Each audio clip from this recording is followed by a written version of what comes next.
No fim da vida de um, a esperança de outro viver.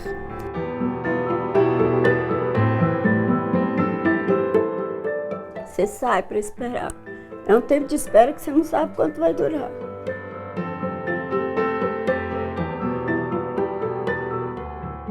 Vida é olhar para si e olhar para o outro.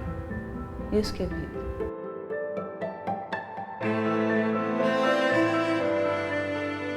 Você só se depara com a dificuldade que é aguardar por um órgão para transplante quando você acaba conhecendo alguém que está precisando disso e vivencia o quão angustiante é essa espera. Um coração saudável bate em média 80 vezes por minuto, mas para alguns isso é quase impossível. Meu coração está muito fraco. 3 meses atrás estava com 22% de funcionamento. E gradativamente vai só diminuindo. Marilânia tem doença de Chagas, um dos principais motivos que levam os pacientes para a fila de transplante de coração. Quando eu tinha mais ou menos por volta de 23, 24 anos, eu tive uns episódios de arritmias. Mas aí foi tratada essas arritmias e eu levei a vida normal. Casei, engravidei, tive um filho. Quando meu filho estava com 10 meses, eu tive um infarto. Esse infarto eu fiquei 20 dias de internação e precisei fazer depois um implante marca-passo. O marca-passo não resolveu. Marilânia teve que colocar outro tipo de aparelho, mas as arritmias se agravaram. Aí quando foi dia 10 de novembro de 2013, eu tive uma morte súbita lá na minha cidade. O aparelho me reanimou e me ressuscitou, né? Marilânia teve que deixar sua cidade, Porangatu, no interior de Goiás, e entrar para a fila de transplante em Brasília. Longe da família, tudo fica mais difícil. O esposo e o filho estão sofrendo lá, porque ela é muito ativa, ela é muito, sabe, espontânea, muito de casa, muito... Então faz falta, muita falta. Eu sinto falta das pessoas. A vida inteira eu morei lá, nunca quis mudar. Mas de repente ser obrigado a deixar todo mundo para trás.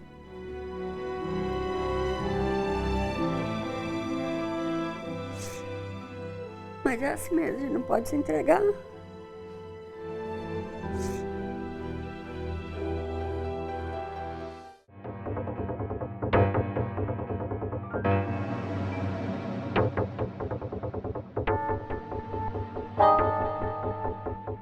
Trabalhar com captação de órgãos é trabalhar contra o tempo.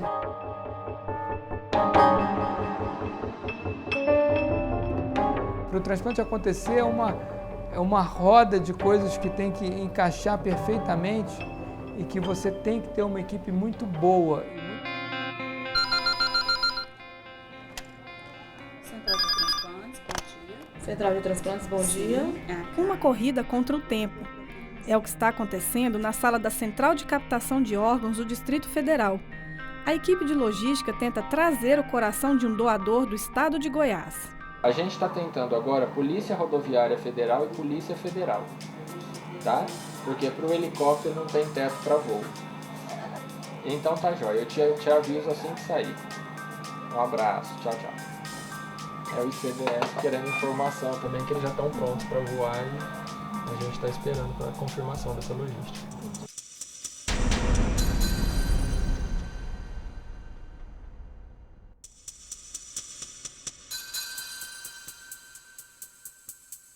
A gente está com uma provável oferta de órgãos e vai sair para Marilane. A gente já convocou, a programação desse órgão chegar por volta de 2 horas da tarde e a paciente provavelmente já deve estar chegando, ela já foi orientada contra o jejum e vocês dão sequência aí no preparo. Tá ótimo. Na central, continuava a luta por uma aeronave. A gente sempre trabalha como primeira opção a Força Aérea Brasileira, que hoje não pôde disponibilizar uma aeronave para a gente. A gente tentou o Corpo de Bombeiros, né? E a gente também está com alguma dificuldade em função meteorológica. E a gente, assim, tá numa correria aqui em função do tempo que o familiar quer o corpo. Então essa captação era para iniciar às 11 da manhã, a gente conseguiu postergar para as 14 horas, mas até agora a gente ainda não conseguiu a logística, né? Então a gente tem receio de perder esses órgãos por uma falta de logística.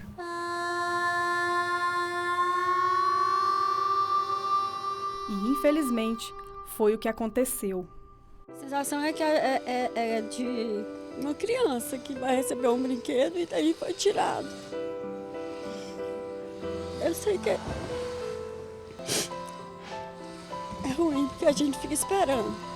Mais chato do que receber a notícia de que a logística foi inviável é dar a notícia para o receptor, né, que não foi daquela vez, mas a gente sempre pisa na tecla de falar, bateu na trave, se você veio hoje é porque tá chegando, sua hora tá chegando, né, vamos acreditar que vai dar certo.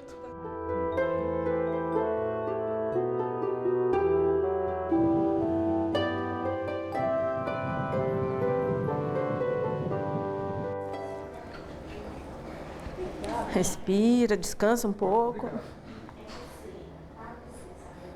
O simples ato de respirar é um desafio para Valdemir.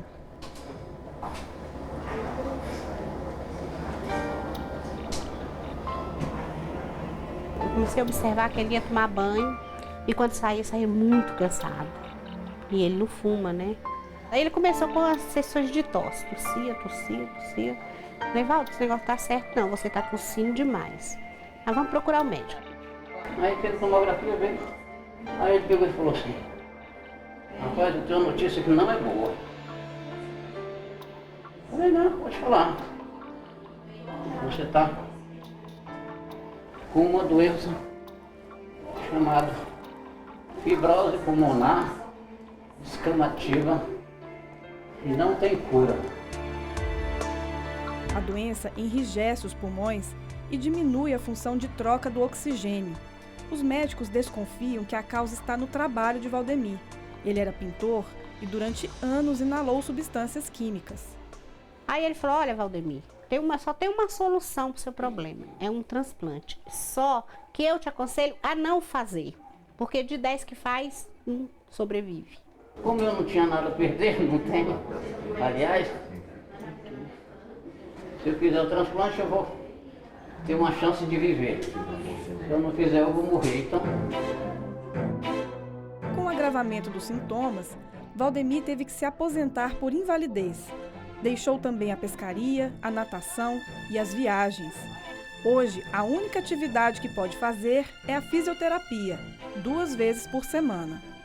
Exercício é importante para ele estar fazendo, porque melhora o condicionamento físico, né? Dá melhores condições para ele enfrentar o transplante. Por onde vai, Valdemir leva o cilindro de oxigênio. Aqui, minha filha, é uma emenda danada de fio para ele poder conseguir circular no quintal para não ficar preso só dentro de casa, né? Esse aqui é para que fique ligado 24 horas no ar. E a gente liga aqui e ele produz o oxigênio. A nossa casa era muito cheia de amigos e a gente toda vez gostou muito de churrasco, de cerveja, de bagunça. E por causa dele, a doutora pediu pra gente limitar visitas para ele não contrair gripe e nem qualquer outro tipo de infecção. Enquanto o novo pulmão não chega, Valdemir encontrou nas plantas um passatempo. Eu venho pra cá e vou mexendo com minhas plantas, eu reviro a terra e tiro um moldinho daqui, planto ali, invento outra coisa e o tempo vai passando, né? Eu não conhecia essa realidade. A gente vê, às vezes, alguma coisa na televisão ou uma novela. Parece ser bem fácil. A pessoa tá ali, adoece e logo aparece o doador e faz... Só que a realidade infelizmente não é essa, né? Isso aqui, a hora que o telefone toca, todo mundo corre. Até meu netinho corre pra pegar o telefone. Você não pode nem ter um celular descarregado. O celular tem que estar carregado o tempo todo, que pode ser uma ligação de dia, de noite, de madrugada. Essas mudanças trouxeram lições de vida para toda a família. A gente tem que pensar que vai dar certo, né? Tem dia que ele anima a gente, porque tem momentos mesmo que dá aquele medo e tudo. Mas aí a gente vê ele tão forte, tão esperançoso, tanta fé. E ele acredita tanto e ele passa força pra gente. A gente aprende a fazer o impossível, sabe? Pro outro. E eu aprendi muita coisa. Eu acho que eu aprendi a amar mais. Não só ele, não só meus filhos, como tudo em meu redor.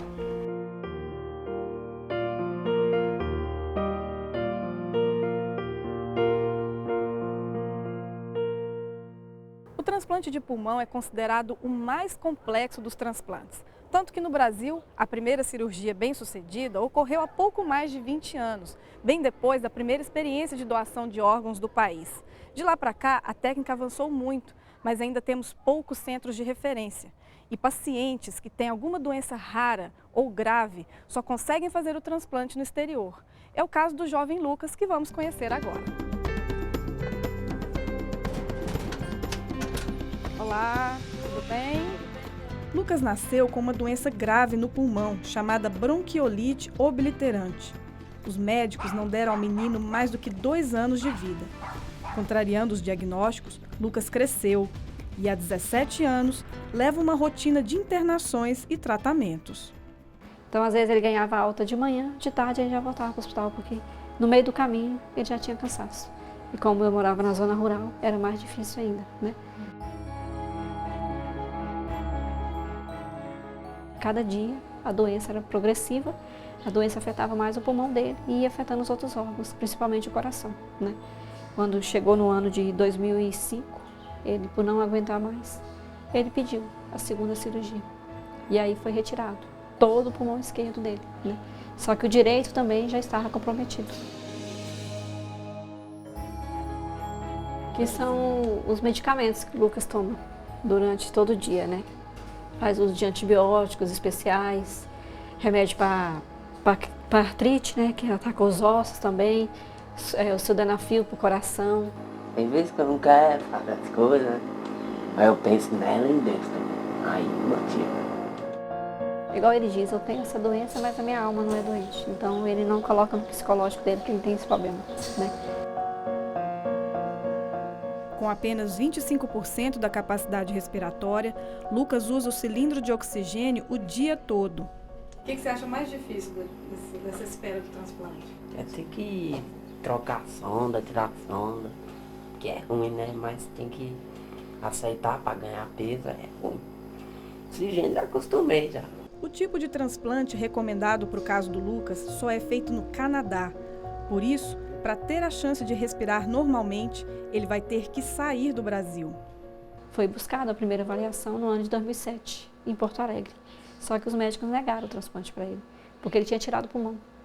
Falou, quem tira pulmão, uma pneumotomia muito prévia, não dá para colocar pulmão, né? E devido à gravidade, e ele não está bem também, e naquele momento eles negaram. E aí surgiu esse médico, Dr. Marcelo Simpel, é um brasileiro, está em Toronto, e aí ele disse que o Lucas tem tudo para ser transplantado e é 90% de chance, né? E eles vão fazer uma técnica nova, que é um experimento que eles estão fazendo, mas pela a força do Lucas e por tudo que ele já passou, ele diz que ele é o paciente que tem o maior potencial. A técnica utilizada no Canadá recupera o próprio pulmão do paciente, ou seja, não é necessário um doador. O problema é que a cirurgia é muito cara e a rede pública brasileira não cobre as despesas. Está faltando realmente o dinheiro, né? Porque são 1,2 milhão, né? Hoje nós temos em torno de quase 300 mil, mas então falta muito, né? Porque além de ter que pagar todo o transplante, tem, né, hospedagem, tem alimentação, né? Então a gente está mesmo contando com a solidariedade, né? Ficar reclamando, murmurando, não vai resolver, né? Então você coloca na presença de Deus e tudo vai sendo resolvido na sua hora certa. Tudo tem sua hora, né? Aqui, pessoal, como vocês podem ver, conhecer um pouco da minha história no meu site aqui, www.ajudelucas.com.br. Conhecer mais sobre mim e se vocês puderem aqui também embaixo, ó, clicar aqui e fazer sua doação, seja de coração. Eu quero ir para o Canadá e obrigado.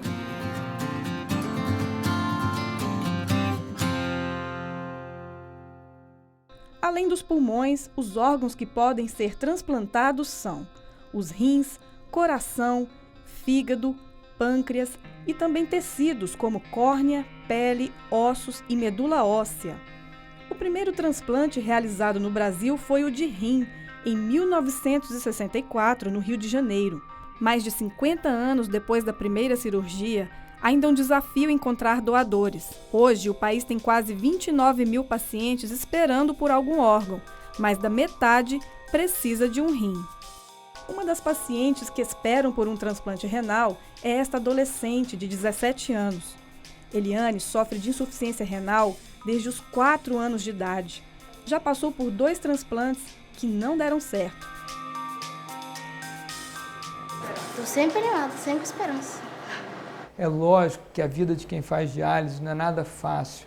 Você imagina se você não pudesse sair da sua cidade, porque você tem que ficar preso a uma máquina 6 horas por dia, segunda, quarta e sexta, ou terça, quinta e sábado. E não pode fugir nem um pouquinho da sua dieta, nem nada, porque se fugir tem que dialisar logo depois. Então, é uma vida que você não pode nem viajar final de semana. Eles contam com uma assistência 24 horas por dia, para que eles se sintam seguros e para que esse medo, porque eles têm o medo da morte, e isso gera uma dor muito grande, que é uma dor emocional que gera depressão. Não é uma vida fácil, tá? Mas a pessoa é mantida viva. Durante o tratamento, Eliane aprendeu a fazer artesanato e assim ameniza a ansiedade da espera pelo rim. Tinha um menino que ele fazia um jacarezinho, né? E aí eu aprendi o jacarezinho e depois fui aprendendo as outras coisas. Ela tá mais bem calma, né? Consegue passar o dia fazendo os bichinhos dela, não pensa muita besteira, né? Os chaveirinhos fazem sucesso. É muito difícil de fazer? Não, tipo assim, vou fazer aí, não acho muito difícil não. Eu vou te dar 50 e ela vai pegar mais alguns aí até formar os 50. Hoje eu vendi bastante, ó. Rendeu. Obrigada, gente. Eu que agradeço. Porque quando as crianças e adultos estão em espera de transplante, né? Peço que elas doem mais, porque vão estar salvando várias vidas de pessoas que vão ficar muito felizes por isso.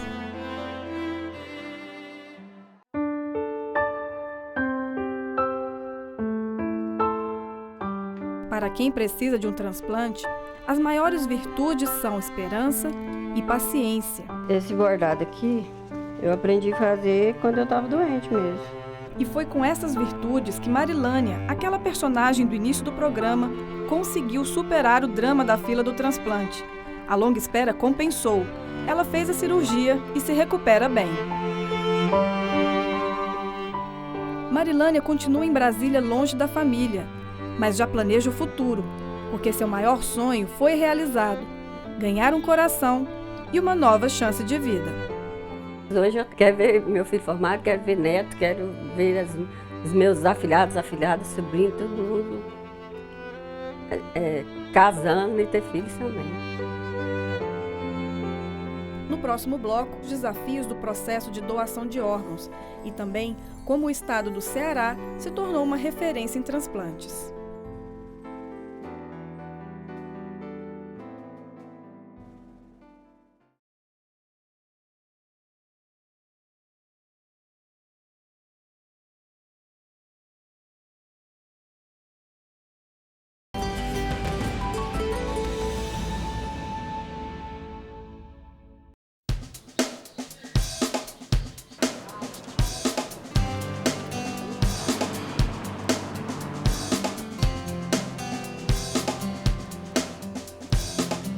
O Brasil é o segundo país que mais realiza transplantes no mundo. Mas em 2014, o número de cirurgias não atingiu a meta esperada. Além da falta de equipes em muitas regiões, um dos principais motivos é a resistência das famílias em doar. Quase metade delas não autorizam a doação de órgãos. São os 2 pontos principais para você aumentar a doação de órgãos. Um trabalho junto aos médicos, que são responsáveis por atender, diagnosticar e cuidar do paciente com morte cerebral, e um trabalho com a família, para que quando seja abordada sobre doação ou não de órgãos, ela tenha esclarecimento suficiente para poder fazer essa doação de uma forma muito tranquila. A família só é abordada para autorizar a doação de órgãos depois da confirmação da morte cerebral do potencial doador. O Conselho Federal de Medicina é extremamente rigoroso em relação a isso e tem que ser. 2 médicos diferentes têm que avaliar o paciente e confirmar que ele está em morte cerebral do ponto de vista clínico. Ainda exige que um método gráfico comprove a morte cerebral. Naquele momento, a gente entra em contato com o familiar daquele potencial doador, certo? Que aí é um dos momentos mais delicados mesmo do processo em si. Um fato bem difícil da família entender como que meu familiar está morto se tem número rodando no monitor cardíaco, que tem um ventilador fazendo barulho ali do lado dele, que aquele familiar ele está literalmente morto.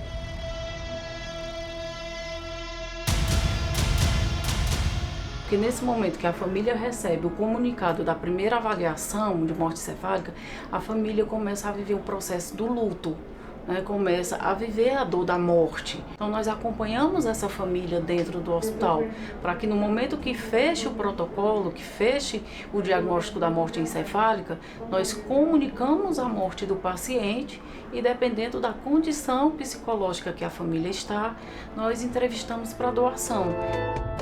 Distrito Federal, Santa Catarina e Ceará são os estados que apresentaram as melhores taxas de doação no ano passado.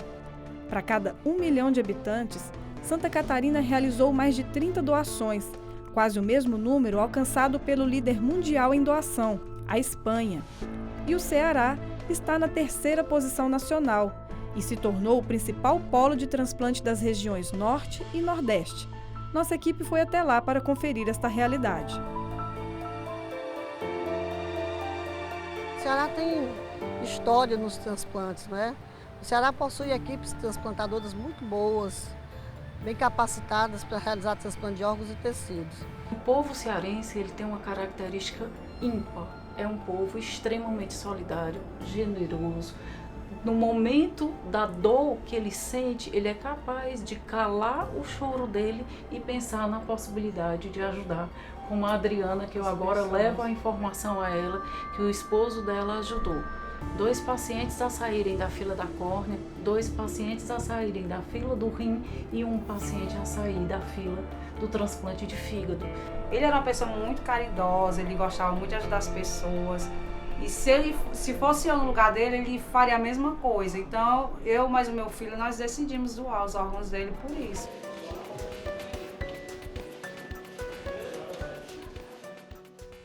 Outra família recebe a triste notícia da perda de um jovem para a violência. Eu sempre gosto de dizer, se a gente pudesse, a gente colocaria eles nos braços. Depois da abordagem da enfermeira, a família pede um tempo para decidir sobre a doação. Enquanto a família decide, um fígado vem do interior para a capital e é levado para o Hospital Universitário, um dos principais centros de transplantes do Ceará. Esse paciente é o 1000º transplante do nosso grupo também. Ele é de fora, ele é de Belém, do Pará. E ele foi encaminhado para o nosso serviço porque em Belém no Pará não tem nenhum centro ativo de transplantes. Foram 7 horas de cirurgia. São 3 etapas. A retirada do órgão do doador falecido, com muita cautela, muito cuidado. Depois, a retirada do fígado doente, a hepatectomia do fígado cirrótico. Uma vez o fígado é retirado, eu vou fazer um implante. Vou pegar um novo fígado e fazer as anastomoses, as conexões, as suturas das veias, das artérias, do canal biliar, para que o fígado, no final, receba sangue e possa de imediato iniciar a sua função. Mas 2 dias depois do transplante, o paciente faleceu. Ele teve uma parada cardíaca irreversível, apesar de todos os esforços, massagem cardíaca, choque elétrico, ele não conseguiu sair da parada e veio a óbito à noite. Atualmente, não há percentual exato de quantos transplantes não dão certo no Brasil, mas como toda cirurgia, há sempre o risco do insucesso. O Ceará também abriga o maior centro transplantador de coração das regiões Norte e Nordeste, o Hospital de Messejana. Nós recebemos para transplante pacientes oriundos da Bahia até Roraima. Hoje o hospital é uma das referências também quando se fala em assistência circulatória mecânica ou popularmente coração artificial. Aquele equipamento, aquele aparelho colocado ao lado do leito ou com ele próprio andando o paciente, fazer com que ele recupere a função clínica para poder ele ficar em condições melhores de ir ao transplante. Margarete é uma das pacientes que precisou colocar o coração artificial antes da cirurgia. A jovem adquiriu a cardiopatia depois da gestação do segundo filho. Eu fiquei com o artificial 43 dias esperando o transplante. Fiz o transplante, correu tudo bem e hoje eu estou aqui contando a história, né? Hoje é só alegria, né? Porque a gente passou por muitos momentos difíceis, a gente tinha muitos dias que a gente esperava realmente a notícia que ela havia falecido e hoje ver ela em casa, cuidando dos 2 filhos dela, da casa dela, a gente está muito feliz, graças a Deus. Em 15 anos, o Hospital de Messejana realizou mais de 300 transplantes de coração, mas o número poderia ser bem maior. Embora a gente tenha um número de doadores efetivos importante, mas a gente não consegue viabilizar muito coração, muito pulmão, né, devido a uma manutenção inadequada ainda desses doadores, né. A partir do momento em que se faz a retirada, esse coração tem que ser transplantado, idealmente, antes de 4 horas. Se o órgão não é bem mantido, ele vai deteriorar rapidamente. O coração ele precisa de alimento, ele precisa de irrigação, ele precisa de pressão, ele precisa de líquido, ele precisa de nutrientes, para que ele, quando sair daquele peito, ele vá bater com tanta força no peito do receptor. O sucesso do Ceará nas estatísticas traz outros desafios. Um deles é garantir acolhimento para os pacientes de baixa renda que vêm de fora do estado. Devido a essa demanda, houve a necessidade de a gente criar uma associação dos transplantados cardíacos. E essa associação ela não tem ajuda nenhuma, mas consegue manter uma casa chamada Casa dos Transplantados, que é justamente o lugar que serve de abrigo para os pacientes do interior do estado e para os pacientes de outros estados. Uma dessas pacientes é Benedita, de 63 anos, que saiu de Rondônia, Porto Velho, para esperar por um coração em Fortaleza. É complicado você ficar longe da sua família, que nem eu estou longe da minha família. O anfitrião da casa é Misael, de Santo Antônio de Jesus, interior da Bahia. Isso aqui é como se fosse meu filho, eu gosto muito dele, uma pessoa maravilhosa. É meu anjo da guarda Obrigado. aqui. Meu anjo da guarda. Obrigado, fico muito contente. Isso aqui ele se preocupa muito comigo aqui. O rapaz de 29 anos era agricultor e tinha doença de Chagas. Eu vou fazer 6 anos que eu fiz o transplante, foi em 26 de dezembro de 2008. Aí, cada 3 meses eu vim para aqui, fazer acompanhamento aqui. E como eu não estou em condições financeiras, aí a casa de apoio é para dar esse suporte a gente, né? Está difícil a situação da casa. Aqui a casa é alugada, nós pagamos o aluguel da casa, nós temos despesa de energia, de água, de telefone e uma série de despesas. E se nós não conseguirmos, junto aos órgãos públicos, ou então da sociedade, ajuda, isso aqui poderá até fechar. Para dar conta dos gastos, a maioria dos pacientes migrantes recebe uma ajuda de custo do seu estado de origem. Pessoas que vêm com tratamento fora do domicílio, chamado TFD, onde o seu estado dá a passagem do paciente e do acompanhante. E dá uma ajuda de custo, às vezes é R$16 para um paciente e R$16 para o acompanhante. Foi com este recurso que José saiu do Amapá para aguardar pelo transplante de rim de sua esposa. O casal vive há mais de 1 ano neste abrigo. É um meio de sobrevivência mais barato para a gente, né? Porque se eu fosse pagar o aluguel, alimentação, né? Água, luz e outras coisas, né? Mas eu estou com 10 meses que não recebo dinheiro do TFD. E o reforço na renda vem do talento e da criatividade de José. O que eu aprendi, uma colega ali que me ensinou, pedi ela, está ali. Mas o que pesa mesmo é estar longe de casa. Não tenho medo de operar, não. A hora que me chamar, eu estou prontinha. Eu quero é que chegue esse dia que eu quero fazer, que chegue a completar os meses para mim ir embora, que eu quero ver meus filhos. A minha vida não parou assim totalmente, né? Mas ela diminuiu 90% o que eu fazia lá, né? A liberdade da gente, eu acho que todos aqui sentem isso, né? Não poder estar com suas famílias, né?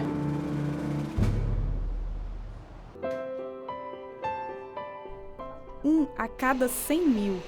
Esta é a chance de encontrar um doador compatível de medula óssea.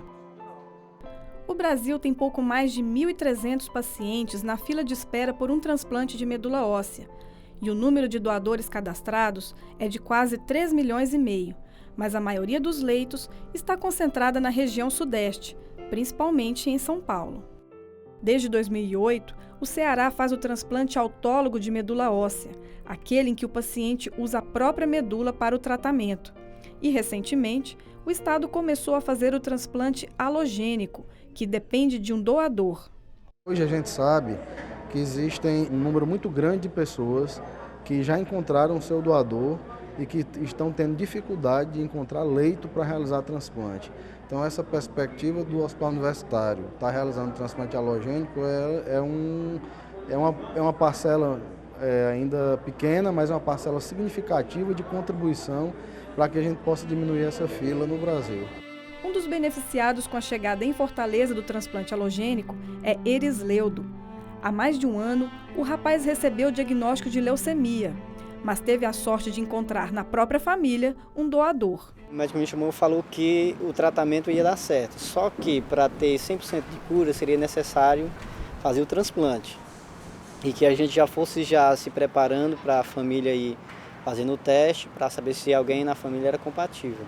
Ainda existe algumas pessoas assim, do interior que não têm acesso à informação, que ainda acham que doar uma medula é tirar a espinha dorsal, ficar paraplégico, ainda existe. Mas o transplante de medula óssea é muito mais simples do que se pensa. A medula óssea é o local onde se produz o sangue, mais conhecido como tutano do osso. O transplante de medula óssea é um tratamento no qual a medula do paciente é destruída com altas doses de quimioterapia ou radioterapia. Isto faz com que o sistema imunológico do paciente fique sem a capacidade de reconhecer e rejeitar a medula do doador.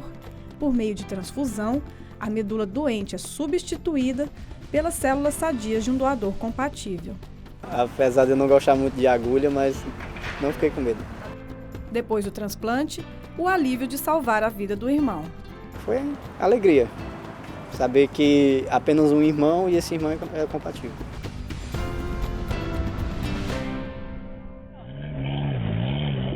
E no próximo bloco, conheça mais histórias de pessoas que conseguiram fazer o transplante e transformaram suas vidas.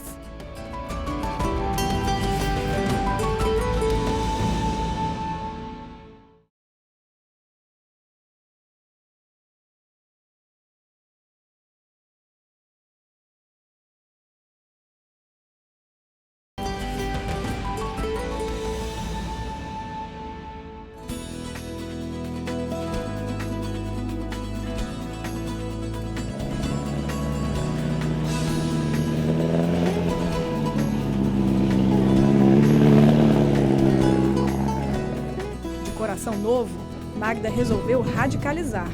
Eu sempre fui uma pessoa que gosta de desafios, né? Viver para mim é o maior desafio. E esse mundo do off-road, apesar de as pessoas que estão de fora acharem que é um mundo de aventuras perigosas, mas não é. Ele é um esporte que, feito dentro das normas, ele oferece bastante segurança e também oferece imagens e paisagens paradisíacas para o nosso deleite, inclusive do coração.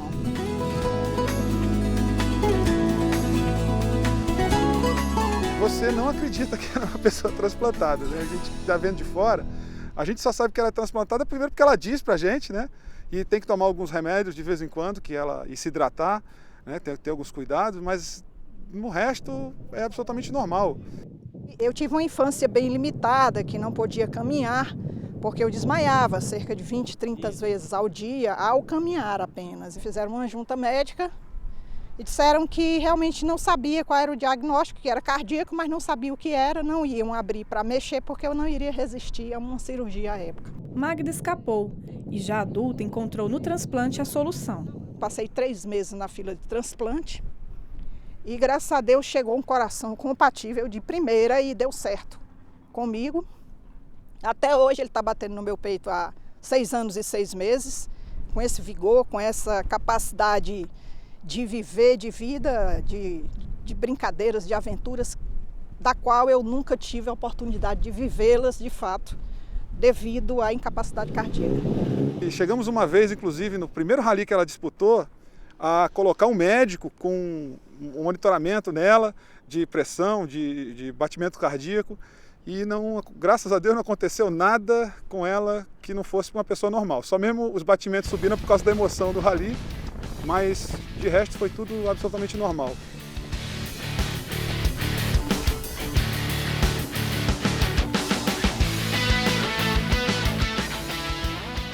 Essa qualidade de vida aqui merece muitas comemorações. E a gente ganhou uma joia rara, um tesouro, uma segunda oportunidade de Deus para viver novamente. O mínimo que a gente pode fazer é agradecê-lo e cuidar muito bem dessa joia rara. É o que eu venho fazendo.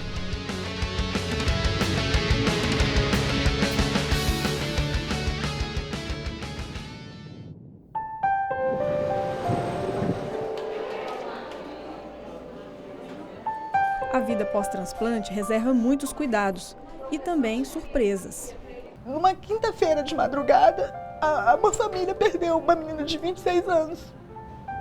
E mesmo tendo perdido, a menina, ela foi abordada e doou os rins, doou os olhos. E assim, por causa dessa família e dessa menina, eu fiz uma cirurgia domingo depois da Páscoa. A família passou a Páscoa sem essa pessoa querida dela. Ana Silvia tinha ceratocone, doença que deforma a córnea e aos poucos causa a perda da visão. Quando eu comecei a perder essa visão, a cuidar da visão do olho direito, eu comecei, de noite principalmente, a me sentir insegura para dirigir, insegura para olhar e ver se o carro estava realmente longe ou perto. Depois de 6 meses de espera, Ana conseguiu fazer o transplante. Eu estou vendo com a parte que não é minha, que é a parte que alguma família em algum momento doou para mim, né? Já recuperada, Ana voltou a trabalhar, mas por questões pessoais precisou fazer uma troca do local de trabalho. Foi aí que veio a surpresa. A oportunidade surgiu justamente na Central de Captação de Órgãos do Distrito Federal. Eu aprendi muita coisa quando eu vim para cá. Eu entendi os bastidores de uma doação. Que a gente que está na fila não tem ideia do trabalho que eles fazem. Eu acho que para ela também tem um lado gratificante dela ter sido transplantada e hoje está aqui podendo ajudar outras pessoas que estão em fila. Então, assim, eu acho que ganha para todo mundo. Cada dia que eu venho trabalhar para mim é uma glória, entendeu? É uma glória. É um trabalho assim, de retribuição.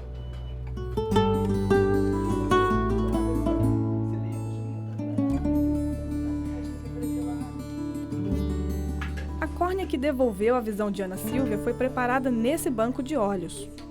Não tem evidência de contraindicação, as córneas estão ótimas.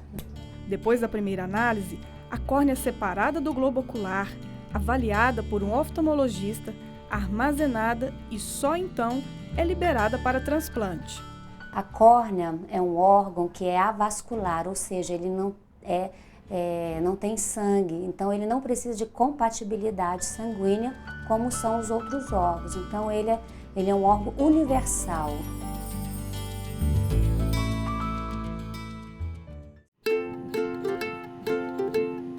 Trabalhar na causa da doação de órgãos depois do transplante é muito comum entre os pacientes. É o caso de José Wilter, um dos primeiros transplantados de fígado de Fortaleza. Há 11 anos, quando fez a cirurgia, passou por muitas dificuldades. Passei 7 meses, 7 dias na fila de espera, que era a fila da agonia. Porque naquela época não tinha as doações de órgãos, não tinha as entidades para fazer as campanhas de conscientização e mobilizações para que as pessoas venham dizer o sim. Até hoje é complicado. Hoje lidera uma associação para ajudar os pacientes de baixa renda na espera pela cirurgia. Não tem um órgão ali guardadinho esperando. Esperar que morra uma pessoa, que seja do grupo sanguíneo, que o peso seja adequado de 20% a 20% a mais para poder fazer o transplante, que a família esteja consciência para poder dizer o sim para a doação, que eu tivesse a felicidade de transplantar. Peço desculpa que se emociona. Quando eu me lembro, fiquei nessa fila 7 meses, estou vivo aqui. E vejo vários colegas aí morrerem, conversam comigo. E na outra semana, não vejo mais. Me desculpe aí, mas esse tempo todo eu me emociono, porque eu convivo com esse povo aqui. E não é fácil. O fígado, a gente não tem nada que mantenha o paciente que tem disfunção do fígado grave vivo. Não existe uma diálise hepática. Então, o paciente cirrótico grave, ele morre esperando um transplante. A gratidão aos doadores foi registrada em papel.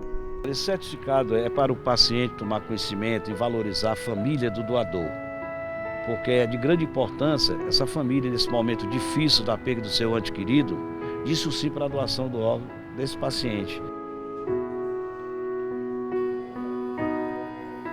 Quanto tempo vai viver um paciente transplantado? Não sei. A sobrevida baixa, ela é um contexto. Ela vai desde a qualidade do órgão captado, né, se houve uma manutenção boa desse potencial doador, até a questão pós-transplante da condição social, cultural e educacional desse paciente. Ninguém melhor para falar de uma boa sobrevida do que João Carlos, transplantado há 25 anos. Eu consegui ver meus filhos crescerem. Eles se formarem na faculdade. Tá? Conhecer a Leda, entre outras coisas. Então, tudo isso, mas nada mais importante do que dia após dia. João Carlos é o transplantado cardíaco mais antigo do Rio Grande do Sul e um dos poucos no Brasil a viver mais de 20 anos com o coração de outra pessoa. O João obedece, ele faz todas as coisas que o médico manda, mas dentro das condições dele, que ele vê que ele pode superar, ele faz. Como eu era um atleta de alta performance, no caso da natação, que eu fui campeão estadual, vice-campeão brasileiro de natação, então todas as questões de superar obstáculos, porque tudo depende da sua força de vontade para poder superar esses obstáculos. Mas o segredo da longevidade vai além da disciplina de atleta.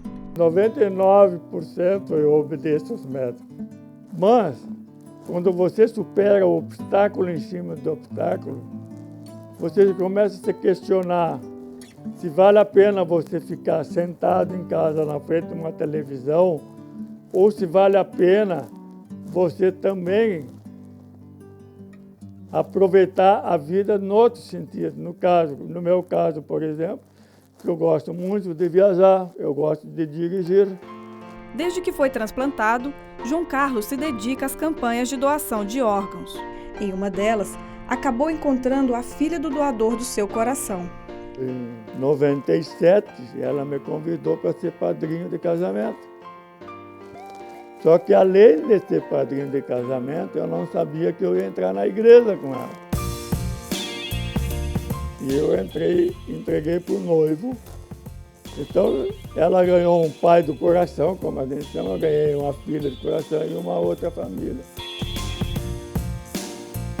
Quando você transplanta, a vida da pessoa volta ao normal. Eu tenho paciente transplantado que pega a onda, corre maratona, trabalha o tempo inteiro, viaja o mundo inteiro. Então, assim, você muda a vida da pessoa muito.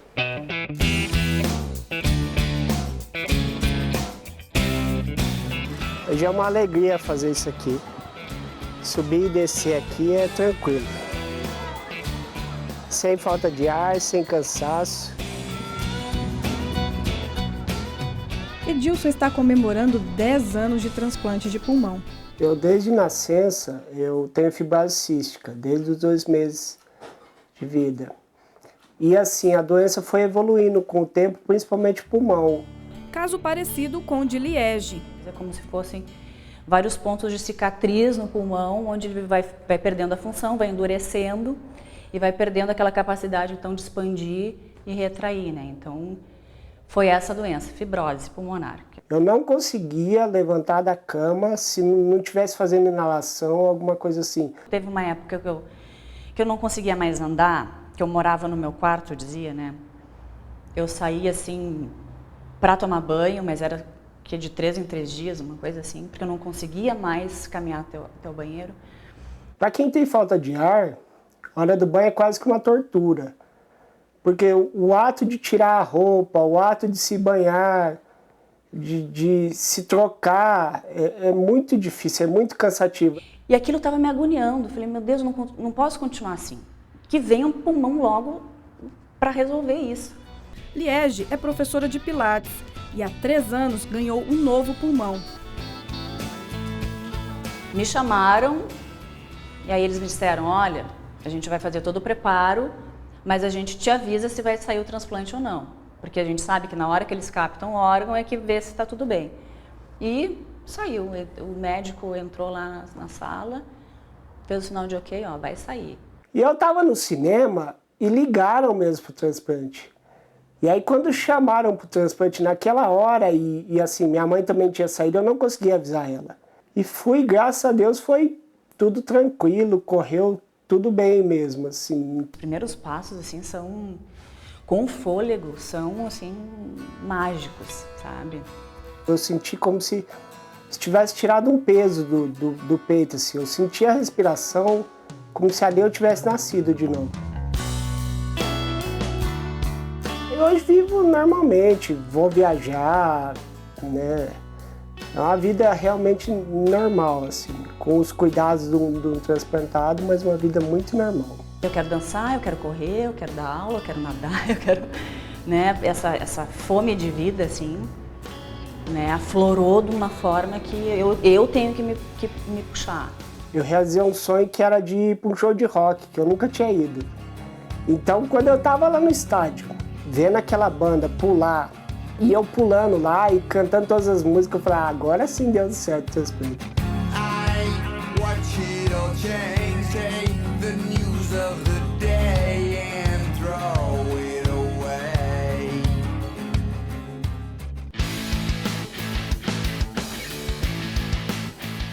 Com o fôlego recuperado, Liege está se preparando para participar dos Jogos Mundiais dos Transplantados em agosto, na Argentina. O evento é para divulgar a doação de órgãos, esse que é o objetivo. Né? Mas como eu fui sempre muito assim, de me dedicar para as coisas, eu queria em primeiro lugar, né? Eu quero em primeiro lugar.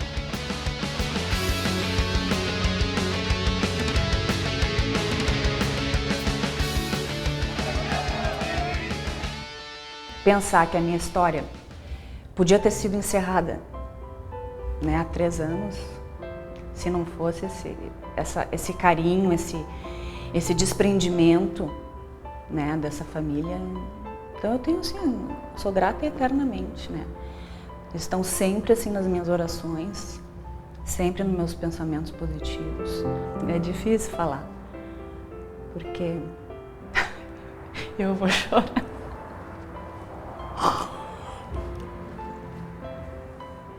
É que eu quase não falo nessa história. Aí quando a gente traz, né, vem tudo de novo. Mas é bom. É bom. É lembrar que a gente está aqui para viver, né?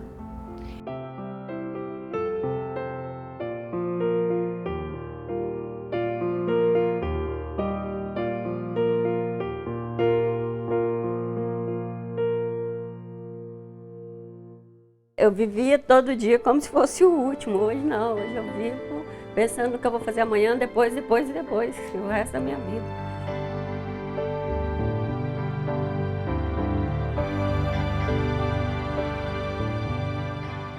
Essa campanha para conscientização cada vez mais dessa importância da doação, eu trago isso comigo. Esse lema está no pneu, mas ele está no meu peito.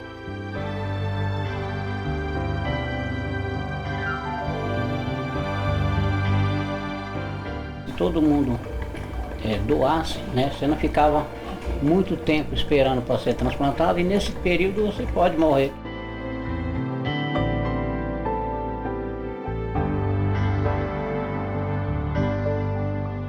Nós vivemos muito mais preocupados em sobreviver, que nós não percebemos que a vida está passando e você não está aproveitando a tua vida. E é isso que eu estou fazendo hoje.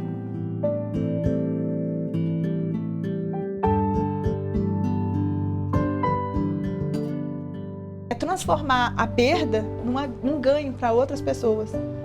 É consolar quem está perdendo com a vida de outras pessoas.